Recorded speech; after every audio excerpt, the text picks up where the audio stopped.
ভয় পায়। তারা পূর্বের দুর্বলতা ও শৃঙ্খলার কারণে ভয় পায় নতুন সৃষ্টি মানুষের জন্য।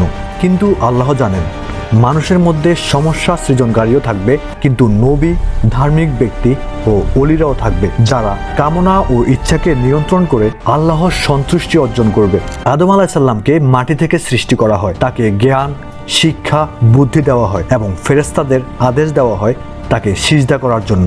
যখন আল্লাহ তাআলা ফেরেশতাদের কাছে বলেন আদমকে সিজদা করো, তখন ইবলিসও এই মজলিসে বা সেখানে উপস্থিতির সময় সেখানে ছিলেন, কারণ তিনি তখন পর্যন্ত আল্লাহর ইবাদতে নিয়োজিত ছিলেন এবং ফেরেশতাদের মতোই তাদের মধ্যে কার্যক্রমে অংশ নিচ্ছিলেন। ফলে তিনি সেই কর্মকাণ্ডের আওতায় অন্তর্ভুক্ত হয়ে যায়। সকলেই সিজদা করে, কেবল ইবলিস বাদ যায়। সে গর্ব নিয়ে সিজদা করে না। এই গল্প শুধু অতীতের কথাই বলে না, এটি আমাদের দায়িত্ব ও প্রকৃত উদ্দেশ্য মনে করিয়ে দেয়। আমরা এই পৃথিবীর অধিকারী। আমাদের দায়িত্ব হচ্ছে আল্লাহর নির্দেশ পালন করা, সদাচরণ করা এবং সত্য অনুসরণ করা।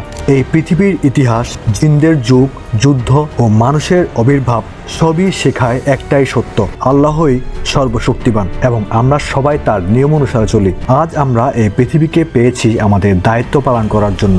এটাই আমাদের ইতিহাস, এটাই আমাদের জীবনের পরিপূর্ণতা।